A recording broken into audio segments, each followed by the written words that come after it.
Welcome to Out and About. I'm Jeff Londash, and I'm here with Becky Miller from the Second Harvest Food Bank. And today we're going to take a little bit of a departure, and we're going to talk about some things that you could do as a family in your neighborhood, or if you have an organization and you're looking for a great fundraising effort.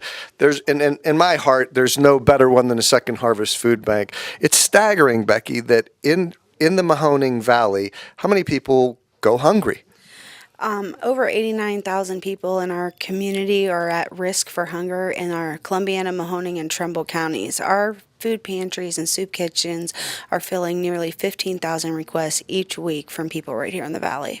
So 89,000 people on any given day are at risk of not knowing where the next meal is coming from. That's what you're saying, right? Yes, that's what I'm saying. That is such a sad statement, not only for our area, but this is across the country. Every community experiences this. Yes, this is happening all over the United States. 10 years ago, when I first started, we were seeing about 7,000 people a week, so the need has more than doubled, and so has our distribution, Jeff. We have hit a record of 10.5 million pounds of food in 2016, and we anticipate to be about that this year also. Those are some incredible numbers. 89,000 people at risk of not knowing where their next meal is coming from. And that's just right here in the Mahoning Valley. I just can't wrap my hands around that. That is just an amazing figure. And that's such a sad figure. So you at the Second Harvest Food Bank, you take food in and you distribute it to different organizations throughout the valley. Yes, we are the clearinghouse, if you will, for large donations of food. We're a member of Feeding America, so we gather the food from the local grocery stores, sort through it, rebox what is good for distribution, and then we distribute the food out to 150 soup kitchens, homeless shelters, shelters for battered women, and after-school programs in the Tri-County area. We're also operating pantries within schools is one of our newest programs, and that's a hard need to meet in the schools when over 50% of the kids are on free and reduced lunch. Over 50% of the children in the Mahoning Valley are at risk of don't have a source for lunches? Yes, their family income makes them eligible for free and reduced price meals, 53% in Mahoning Valley. Those are such sad figures, but you can help out, and that's why we're here today. We're going to give you some ideas. You don't have to organize big collections, and I know you take volunteers down here, and luckily you've been overwhelmed with the support in the area for volunteers. Doesn't mean you can't do it. You still can. You can keep in touch with Becky here at the Second Harvest Food Bank to volunteer somewhere down in the future, but there's better ways. You can go and you could organize a food drive right in your neighborhood with your neighbors, and to bring the food down here on Salt Springs Road, and that's a tremendous help. That's a wonderful idea, and we've had more families stepping up, doing this as a family effort, starting the food drives within their own families, asking their extended families for food donations, and the neighborhood collections have really taken off, and they do really well to bring in a lot of food for people. And I know that a lot of times you hear charities and that you wonder where the money goes. And I'm going to give you this figure now, which just is, it'll put a smile on your face. For every dollar donated to the Second Harvest Food Bank, you turn that into $11 worth of food that goes back out into the Mahoning Valley. Yes, because a lot of the food is donated and we have to pay transportation and freight fees to get it in, we're able to turn every dollar into $11 worth of food, or enough for 5 meals. Our admin costs here at the food bank are also less than 3%, so 97 cents out of every dollar is going straight to food. I want to repeat that.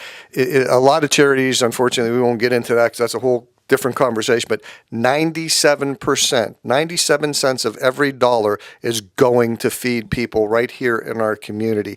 That is an incredible thing, because you have to have bodies to run this organization. You have overhead in a building and utilities, but you're able to minimize that down to a 3% cost of doing business, so that 97 cents of every dollar goes to feeding people in our valley. That's incredible. You're doing a wonderful job with that. Thank you. It's very important to the food bank and to our board of directors to keep our administration costs as low as possible to meet this ever-increasing need that we have, and we're able to do so because we have a vast amount of volunteers. Last year, they gave us over 14,000 hours of service, which equates almost to 8 full-time staff positions here. And they keep coming and coming to help, so we're able to do that. That's great. So if you just were kind enough to donate $1 a week to the Second Harvest Food Bank, that's going to equate to $44 worth of food. Now we're talking about 20 meals that would equate to each month, right? Yes, every dollar goes a really long way to help, and all of the money stays in our community. Right here in the community. So if you're thinking of doing something, and one more thing that I really want to touch on, we all have big hearts around the holiday time. We see the kettles out, we give money to the Salvation Army, we help out our favorite charities. But on January 1, people don't stop being hungry. This is a year, 365 day, 24/7 thing, and people are hungry all year long. So when January 1 comes around, don't think that, all of a sudden they've got enough money to continue to feed people. That's not the case. You really need those donations in January and February and March also. Yes, our donations typically start to taper off in the spring months, and as you mentioned, hunger is year-round. We need just as much food and support and as we have in December as we need in March.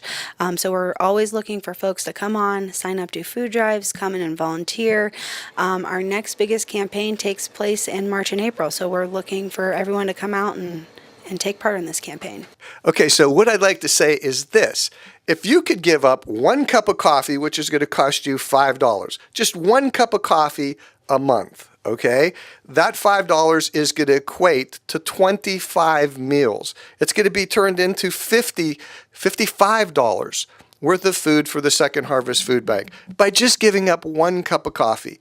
Now, you can't tell me that you can't do that just one time a month. So you can see that one little token, one little show of appreciation that they can towards the Second Harvest Food Bank goes such a long way with what you do with the money down here. Yes, 1 cup of coffee once a month over the year would turn into thousands of meals for hungry families right here in our community.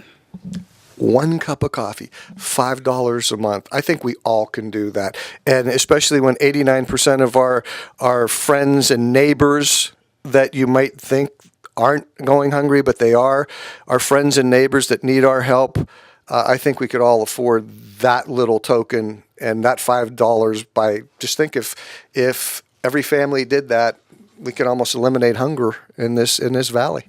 Yes, we sure could. We sure could. Okay. So please, go in your neighborhood, start a little food drive for the Second Harvest Food Bank. It's a great family activity for you to do, and you're doing a wonderful thing, and you're teaching your kids to help and to give, and that's a great thing that they could take on into their later years in life, and you're going to help out your friends and neighbors. So please, the Second Harvest Food Bank is, in my estimation, the greatest need that we have in this valley. No child, no person, no one should go to bed at night not knowing if they're going to have breakfast or a meal in the next day. Please help out with however you can by organizing a donation drive in your neighborhood, or if you're part of a community group, please try to get your group together and organize a drive. You can call the Second Harvest Food Bank. We're going to put the number right down here in their website. You can ask for Becky Miller. She would be glad to help you in any way. But please think of the Second Harvest Food Bank.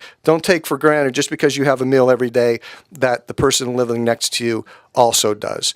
Thank you very much for listening, and please consider helping out the Second Harvest Food Bank, not just around the holidays, but all year round. Thank you very much for watching Out and About. Becky, thank you very much for telling us all about the wonderful things you're doing at the Second Harvest Food Bank. Thank you for your help. And you have a great day, and we're going to see you again real soon with another edition of Out and About. Take care.